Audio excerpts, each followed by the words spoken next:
नमस्कार दोस्तों। जिस तरह से इलेक्ट्रिक कार्स का क्रेज दुनिया भर में बढ़ रहा है, उसे देखकर तो लगता है कि जल्दी पेट्रोल डीजल से चलने वाली कारें सिर्फ गैराज की शोभा बढ़ाती नजर आएंगी। अगर ऐसा हुआ तो ऐसे व्हीकल्स पर ब्रेक लग जाएंगी और सड़कों पर सिर्फ इलेक्ट्रिक गाड़ियां ही दौड़ेंगी।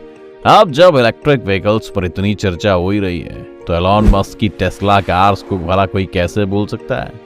पर सवाल ये है कि क्या भारत में ऐसी कोई कंपनी है जो टेस्ला को टक्कर दे सके? तो जवाब है हाँ, ये सिर्फ टाटा ही कर सकती है। पर क्या वाकई टाटा में उतना दम है कि हर मामले में वो टेस्ला को टक्कर दे?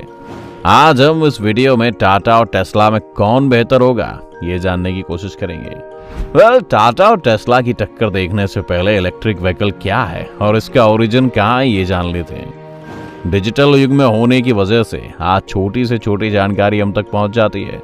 यही वजह है कि एलॉन मस्क की टेस्ला कार हर किसी की जुबान पर है। पर इलेक्ट्रिक व्हीकल्स दुनिया के लिए नए नहीं है। 1828 में हंगेरियन प्रीस्ट और ऑनियोस जैडलिक ने पहली बार इसे बनाने में सफलता हासिल की थी। बीतते वक्त के साथ कई साइंटिस्ट अपने अपने हिसाब से इसे और सुविधाजनक और आधुनिक बनाते गए।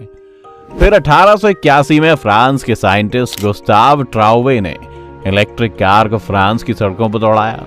क्योंकि इलेक्ट्रिक व्हीकल का सफल परीक्षण पहली बार इसी वक्त किया गया था, इसलिए गुस्ताव को दुनिया की पहली ईवीज बनाने का श्रेय दिया गया है। 19वीं शताब्दी में यह काम काफी लोकप्रिय हो गया और 1970-80 के बीच बिजली के संकट ने इसे ट्रैक से उतार दिया।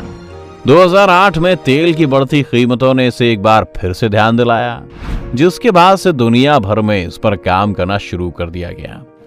इलेक्ट्रिक कार बैटरी की एनर्जी का उपयोग करके चलती है। ये दूसरे व्हीकल की अपेक्षा पर्यावरण के लिए लाभकारी होता है, क्योंकि इससे किसी तरह का रासायनिक पदार्थ नहीं निकलता है। साथ ये ध्वनि प्रदूषण भी नहीं करती है। धीरे धीरे इसमें भी विकास हुआ। अब कुछ ईवीज में लेड एसिड या निकल मेटल हाइड्राइड का इस्तेमाल किया जाता है, पर आज की ईवीज की बैटरी में लिथियम आयन का इस्तेमाल होता है। इसकी वजह से अधिक सालों तक चलती है और सबसे बड़ी बात यह है कि एक बार फुल चार्ज कर लेने के बाद ये 500 किलोमीटर तक का सफर तय कर लेती है। टेस्ला की कारों की मांग दुनिया में इसलिए बढ़ रही है क्योंकि इनकी बैटरीज में लिथियम आयन दिया गया है। अब सवाल ये है कि यह काम कैसे करता है। ईवीज के इंजन को पावर देने के लिए बिजली को डीसी से एसी में कन्वर्ट किया जाता है। गाड़ी स्टार्ट करने के बाद एक्सेलरेटर पैडल कंट्रोलर को एक सिग्नल भेजता है, जो एसी पावर को कन्वर्ट कर इन्वर्टर से मोटर में बदलकर व्हीकल को मोशन में लाता है। फिर मोटर सीओजी के जरिए चारों पहियों को घुमाती है। वहीं जब गाड़ी रोकनी हो तो ब्रेक दबाने पर मोटर एक ऑल्टरनेटर बन जाती है और बिजली पैदा करती है, और ये बिजली वापस बैटरी में चली जाती है। अब जरा पिछले कुछ महीनों के बिजनेस की खबरों पर नजर डालते हैं। हर जगह एक ही सवाल है कि टेस्ला भारत में कब आएगी। हालांकि केंद्रीय मंत्री नितिन गडकरी इसको हरी झंडी देने को तैयार हैं, पर शर्त यह है कि न केवल इसकी बिक्री बल्कि इसका निर्माण भी भारत में ही किया जाए।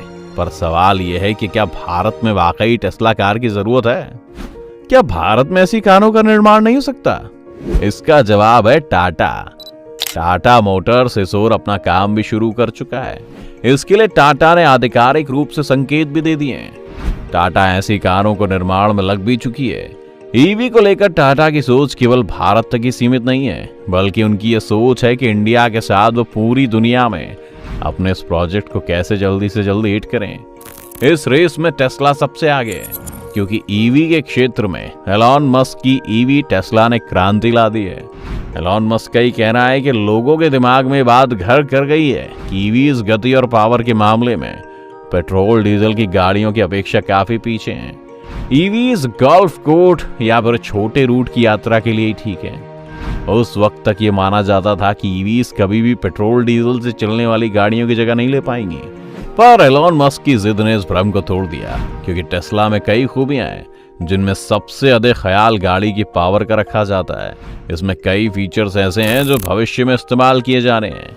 इसका उदाहरण है ऑटो पायलट। इसकी वजह से गाड़ी बिना ड्राइवर के चल सकती है।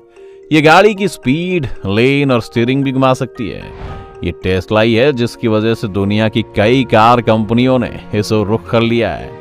एक रिसर्च की माने तो साल 2040 तक ईवीज पेट्रोल डीजल कारों से अधिक हो जाएंगी।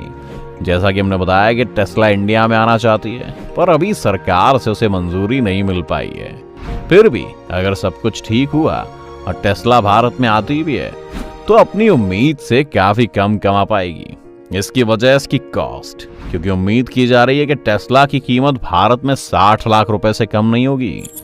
दूसरा, भारत में टेस्ला को चार्जिंग इंफ्रास्ट्रक्चर बनाने में काफी वक्त लग जाएगा और भारत की सड़कों का तो क्या ही कहना, यहाँ कई रोड्स तो ऐसी हैं कि टेस्ला की बैंड बजाकर रख देगी। साथ ही दूर दराज के पहाड़ी इलाकों में टेस्ला के कई फीचर्स काम नहीं कर पाएंगे। वहीं इसका चीन में निर्माण होना भारत को कतई पसंद नहीं है। ऐसे में टेस्ला के लिए भारत अभी काफी दूर है। लेकिन क्या अगर टेस्ला इंडिया नहीं आ पाई तो ईवी सेक्टर में भारत को काफी नुकसान उठाना पड़ेगा। लेकिन इसका जवाब भी टाटा के पास है। पेट्रोल डीजल की कमी को देखते हुए भारत सरकार भी यही चाहती है कि 2030 तक सड़कों पर हर तीसरी गाड़ी ईवी हो।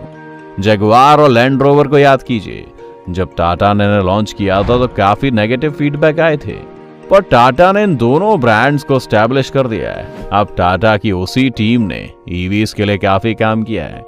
परिणाम स्वरूप शुरुआत में टाटा एक दिन में महज 8 ईवीज ही बना पाती थी, पर अब यही एक दिन में 100 से अधिक ईवीज बना रही है।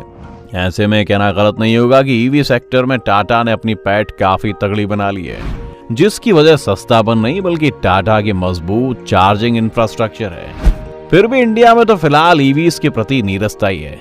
पर ऐसा क्यों? तो हमने जैसा आपको शुरू में बताया, कंपनीज तो ये प्रॉमिस करके ईवीज बेचती हैं कि एक बार फुल चार्जिंग में ये 300 किलोमीटर चलेगी, पर रोड पर इसकी कहानी 200 से 250 किलोमीटर पर ही खत्म हो जाती है। अब हमारी आदत तो पेट्रोल भरवाने की है, जो हमें हर जगह मिल जाता है। ऐसे में ये डर बना रहता है कि बीच रास्ते में अगर बैटरी खत्म हो जाए। टाटा ने अपने चार्जिंग स्टेशंस के नेटवर्क को मजबूत कर इसका हल खोजा है, जिससे उम्मीद की जा रही है कि आने वाले सालों में इस नेटवर्क को और भी मजबूत किया जाएगा। दूसरी ओर ईवीज के लिए सेमीकंडक्टर काफी महत्वपूर्ण पुर्जा है। वहीं पूरी दुनिया इस छोटी सी लेकिन बड़े काम की चीज को लेकर जूझ रही है। टाटा इस ओर भी काम कर रही है। वो इस बिजनेस में भी पूरी तरह से उतर चुकी है। इससे कम से कम उसकी ईवीज को सेमीकंडक्टर की कमी नहीं होगी। क्योंकि टाटा ग्रुप्स ऑफ कंपनीज है, इसीलिए उसे ईवी बनाने की लागत भी काफी कम आती है। टाटा कंपनीज जो गाड़ियों के पार्ट्स बनाती है, टाटा केमिकल्स इसकी बैटरी की लागत को कम करेगी। टाटा पावर चार्जिंग स्टेशंस बना रही है। टाटा को इस प्रोजेक्ट के किसी भी काम के लिए कहीं भटकना नहीं है। अब तो आप समझ ही गए होंगे कि टेस्ला भारत में आए ना आए, इससे कोई फर्क नहीं पड़ता, क्योंकि टाटा इस क्षेत्र में क्रांति लाने की तैयारी कर चुकी है। तो दोस्तों, आपको क्या लगता है, टाटा टेस्ला को टक्कर दे पाएगी? आप हमें कमेंट करके जरूर बताएं।